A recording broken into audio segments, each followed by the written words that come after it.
At so ayan, hi guys, welcome back sa channel natin at eto na si Hunter natin. So ituloy na nga natin ulit to. Pero ayan, pasensya na ngayon lang, sobrang tagal kong nawala.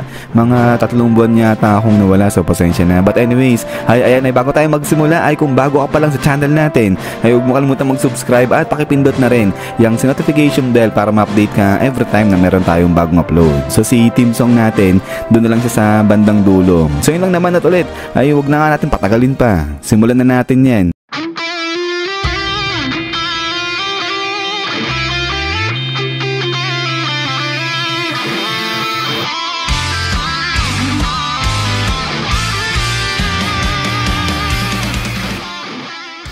At so dito ngayon magsisimula sa mga pulang mata na nabawi na ni Kurapika. At dito ay ipinapakita kung saan nanggaling o saan ba nabawi ulit nga ni Kurapika itong mga mata na to. So nandiyan nga meron yung may anak ng mafia, may teacher, may lawyer, investor, ayan politician, artist at iba-iba pang klaseng mga tao. At ngayon ay anak naman ng hari. At so dito tingin-tingin nga etong si Kurapika dyan sa litrato ni Cherednich. At ang sabi niya nga dito ay maraming ang ginawa etong si Kurapika para lang mabawi yung mga mata nga nung kasamahan niya. At every time na nababawi niya o may nababawi siya na pulang mata ay may something naman na nawawala sa kanya. Pero ang lahat ng ito ay matatapos na nga rin soon, sabing ganyan ni Kurapika. At etong si Cherednich, siya na nga raw yung huling halimaw na may hawak doon sa iba pang mga matang natitira. At kasama doon sa ibang pulang mata pa na hawak nito ni Cherednich ay yung sa pagmamay-ari nito ni Pyro. So eto nga yung best friend ni Kurapika. At so dito sabi ni Kurapika, finally magsisimula na nga raw itong kanyang paglalakbay. Pero ang tanong niya ngayon, saan siya pupunta? Ay wala na nga siyang home o tirahan na balikan pa. I have nothing left, sabi nga ganyan dito ngayon ni Kurapika. So medyo imo-imo o malungkot nga ulit dyan itong si Kurapika. Pero habang isip-isip nga dito itong si Kurapika ay talon naman ulit dito yan sa side na nga nila Jing. Dahil dito ay pinag-uusapan na nga nila yung sinabi ni Jing na gusto niya siya yung maging number 2 dito sa grupo ni Beyond. At so dito salita na itong si Taba at ang sabi niya nga dyan na gustong maging number 2 neto ni Jing. Pero depende yan kasi etong si Pariston,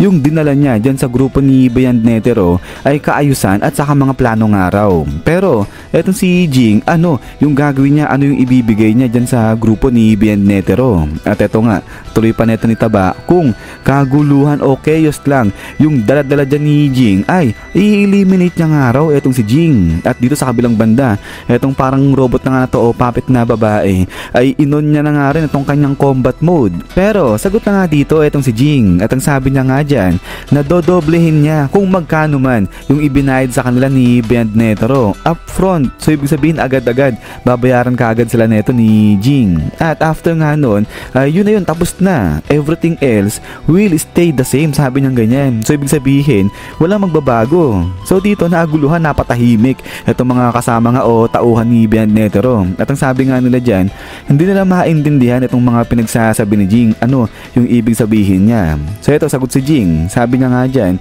ay di ba hinire sila ni Beyond Netero? So ayun, dodoblehin niya lang kung magkano yung binayad sa kanila ni Beyond Netero, ganun lang, sabi niya ganyan. At ang tuloy pa ngayon dito ni Jing na wala nga raw siyang gagawin na kung ano man, at saka isa pa wala rin siyang condition pagdating nga dun sa pagta-transfer. Pero ayun, ay sasagot naman siya kapag meron tanong na itinatanong sa kanya. Sasagutin niya ng maayos yan at pwede nga rin daw siya na magbigay ng advice. Pero kung etong mga to gusto pa rin nilang gawin yung ipinapagawa o yung sinasabi sa kanila ni Pariston ay okay lang daw yun, walang problema, sabing gaya ni Jing. Pero siya yung number 2 at non-negotiable nga raw yan. So matindi, talagang matigas etong si Jing sa pagiging number 2 dyan sa grupo nga ni Beyond Netero. So eto, biglang napaisip ngayon etong parang chef nga nila. At ang sabi nga niyan kay Jing ngayon na kung ganun ay parang nonsense naman etong gustong mangyari ni Jing. Pero salita nga etong si Longhair, sabi niya nga dyan, teka lang, wala akong pakialam sa mga bagay na yan, sabi niyang ganyan. Pero eto, ang tanong niya kay Jing ngayon, na totoo ba seryoso siya na dodoblehin niya kung magkano man yung ibinayad nga sa kanila ni Beyond Netero. So sagot etong si Jing at ang sabi niya nga dyan na seryoso nga siya, kaya sige ibigay na sa kanya kaagad neto ni Longhair yung account number niya at agad-agad magde-deposit dyan etong si Jing. So ito sagot ulit etong si Longhair, sabi niya nga dyan na talaga ba walang condition, sabi niya ganyan. So ito Sagot si Jing, sabi niya nga dyan na wala nga, magtiwala lang sa kanya etong si Longhair. At so pagkatapos niyan ay dito napaisip etong si Taba. Sabi niya nga dyan, ano tong ginagawa ni Jing? Tinatanggal niya ba yung mga less motivated? Sabi niya ganyan. So kaya ito, sabi niya ngayon dito kay Jing, paano kung hindi lahat mag-agree? So ibig sabihin, hati yung decision ng grupo. At yun nga raw yung iniiwasan nilang mangyari, yung magkaroon ng kaguluhan dyan sa grupo ni Beyond Netero. So sagot, etong si Jing, at ang sabi niya nga dyan, pagdating sa bagay na yan ay wala na siyang magagawa. Kung hindi, maghintay na lang, sabi niyang ganyan. So although magiging mahaba raw siguro yung paghihintay niya, pero okay lang, sige maghihintay raw etong si Jing. At ang tuloy niya pa nga dito, kasi kung gagawin niya na pag-decide din kagad etong mga to, ay magiging condition nga raw yun. So kaya ang gagawin nila ganito, tanggapin na lang nila yung pera ni Jing kapag satisfied na sila na gawing number 2 etong si Jing. At so dito ay ganun pa rin, napapaisip pa rin etong si parang chef na nga, sabi niya ano nga nasa isip nito ni Jing. Pero yun, biglang sulat-sulat na nga dyan etong si Longhair dyan sa isang papel, at then ay eto biglang abot niya ngayon kay Jing etong kanyang account number. At so dito sabi niya nga na okay lang sa kanya na si Jing yung maging number 2, at eto nakalagay dyan din sa papel kung magkano yung inoffer sa kanya ni Beyond Netero. At so pagkatapos niyan ay eto nga pindot-pindot na dyan etong si Jing, at then after niyan sabi niya nga sige check mo, sabi niyang ganyan. At eto na gulat ngayon etong si Longhair. So ito si chef chismis, sabi niya o ano na, kamusta, ano nangyari, sabi niyang ganyan. At then after nga dyan ay dito biglang talikod na etong si Longhair, sabi niya nga dyan sige teka lang saglit, balik ako, sabi niyang ganyan. At so ayun, lakad siya sa malayo, pero ito nga sabi ng ibang kasama niya na wala na, di na babalik yan, sabi nilang ganyan. At then after niyan ay salita na etong si Jing, at ang sabi niya nga dyan na meron pa ba sa kanila dito yung okay sa ganitong deal. So sagot na nga etong lalaki, sabi niya nga dyan na okay, sige fine kung ano man yan. So ibig sabihin okay na sa kanya na si Jing na nga lang yung number 2 ganyan. Pero hindi nga raw siya susunod sa kung ano man yung sasabihin nito ni Jing. Katulad na lang nung sinabi nga ni Jing kanina na okay lang sa kanya na kung si Pariston pa rin yung susundin nila. So kaya ito sabi ni Jing, okay sige bigay mo sa akin na yung account number mo. Pero yung sagot nga etong lalaki, sabi niya hindi niya kailangan yung pera ni Jing, pero pinipilit ni Jing, sabi niya nga kailangan tanggapin niya yung pera. Pero ito nga sabi nung lalaki hindi talaga. Pero ito sabi nga ni Jing kung ganun ay hindi niya tinatanggap si Jing bilang number 2. So medyo nagpapatigasan lang dyan etong dalawa. Pero dito tuloy nga ni Jing na pwede niyang i-donate sa iba o ipamigay kung kahit na kanino yung pera, walang pakialam si Jing, pero kailangan niyang tanggapin yung pera. At ayun ay sige sabihan na lang niya itong si Jing kapag feel niya na tanggapin nga itong bayad ni Jing sa kanya. Pero ito nga biglang baling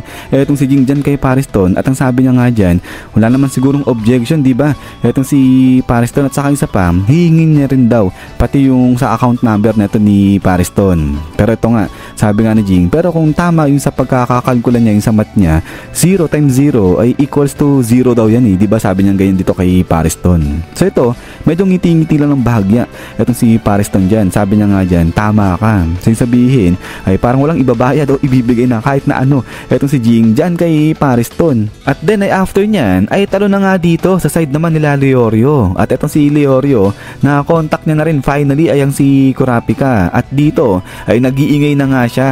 So dito sinasabi lang ni Leorio kay Kurapika na ilang beses niya nga tinatawagan ay ang si Kurapika, at ngayon sige ibigay ni Kurapika sa kanya yung email niya. Pero sabi nga ni Kurapika na hindi na, at eto nga papunta na siya dito kung nasaan nga etong si Leorio ngayon. At so dito sabi nga ni Leorio, so ibig sabihin tinanggap na nga ni Kurapika yung offer sa kanya na sumali sa Zodiacs. So sabi nga ni Kurapika oo, sumali na nga siya. At eto ay sinabi nga rin ni Kurapika kay Leorio na nabanggit na sa kanya ni Maizay yung patungkol kay Gon. So kaya tanong ni Kurapika si Leorio ngayon kung ano nga raw ba yung magagawa niya para kay Gon. So sagot etong si Leorio, sabi niya nga dyan na okay naman si Gon, at ang gawin ngayon ni Kurapika puntahan si Leorio nga dito kasi wala raw siyang kilala kaya awkward daw. So kaya sabi ni Kurapika, okay sige, sabi niya ganyan. At din ay dito nga ay balik na kay Kurapika. So ito sabi ni Maizom kay Kurapika na talagang antaas ng tingin sa kanya ni Leorio. So ito sabi ngayon ni Kurapika na hindi niya raw alam at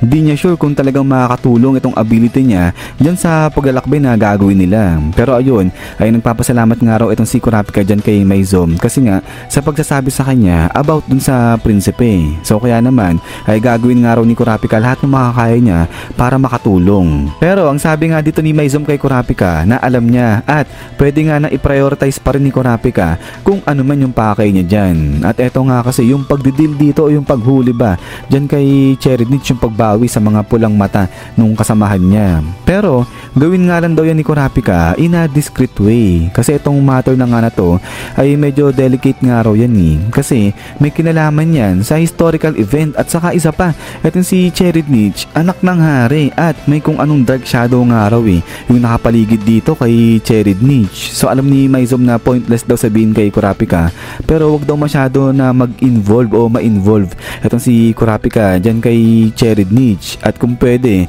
humanap ng solusyon itong si Kurapika nang hindi yung sa pamagitan ng violence ganyan. At so ito sagot si Kurapika, sabi niya nga dyan na wag mag-alala itong si Maizom kasi alam niya kung paano mag-handle ng mga halimaw na nagbabalat kayo bilang tao kaysa lumaban nga sa unknown, sabi niya ganyan. So ito tingin-tingin lang itong si Maizay dito kay Kurapika at then pagkatapos nito ay talo naman dito sa side na ni Gon. So dito tinatry nga ni Gon na ilabas yung kanyang aura o gamitin yung kanyang nen pero wala pa nga rin, hindi talaga lumalabas etong kanyang aura. At so pagkatapos niyan is yan guys, so hanggang dito lang muna etong chapter na to. At so ayan ay ulit ay pasensya na guys dahil ngayon lang tagal kong nawala pero yun itutuloy-tuloy na natin etong si Hunter at kung meron kayong mga naiisip pa na ibang manga series natin ay pwede nyong ilagay dyan, i-comment sa baba tapos gagawin din natin yan. So yun lang naman at ulit ay abang-abang lang para sa kasunod nito at ulit maraming salamat guys. So yun lang naman, so lagi mag-ingat, God bless niyo lahat at kita-kits tayo ulit.